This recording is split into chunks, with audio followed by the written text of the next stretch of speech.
Mr. Jet, this February na po ba effectivity sa second tranche na increase?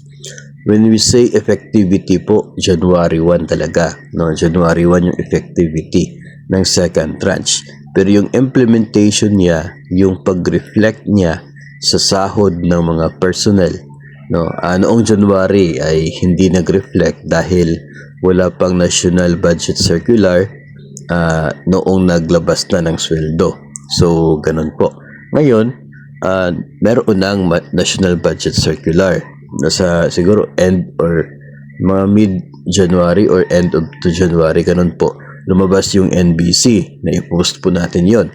So, with the presence of the National Budget Circular, para na yung naging go signal sa pag-implement ng second tranche. So, by this February, malaki po yung chance na magiging reflected na sa sahod yung bagong rate. Especially kapag nabayaran na kayo ng salary differential for January ninyo sa inyo pong division.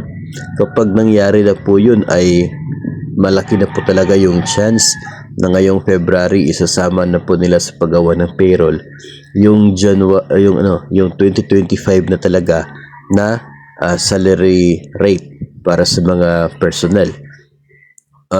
Yun po yung possible talaga na mangyayari. Magdi-differ na ito ngayon sa mga division offices, no?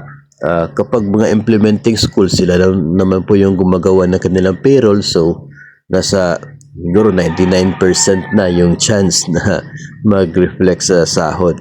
Yung mga division offices na may mga sariling PSU, yung mga may sariling payroll services unit, sila po ay nasa 99% pa rin siguro, no, na mag-implement ng increase na ito by February kasi sila naman po talaga lang gumagawa na kanila pong sariling payroll. Yung mga division offices na nandoon pa po sa regional payroll services unit, yung paggawa ng kanilang sahod ay baka lang naman po na hindi pa mag-reflect kaagad, given na marami kayong division offices na kino-cover ng inyong rehiyon, no? Tapos baka lang naman, no, baka hindi makaya.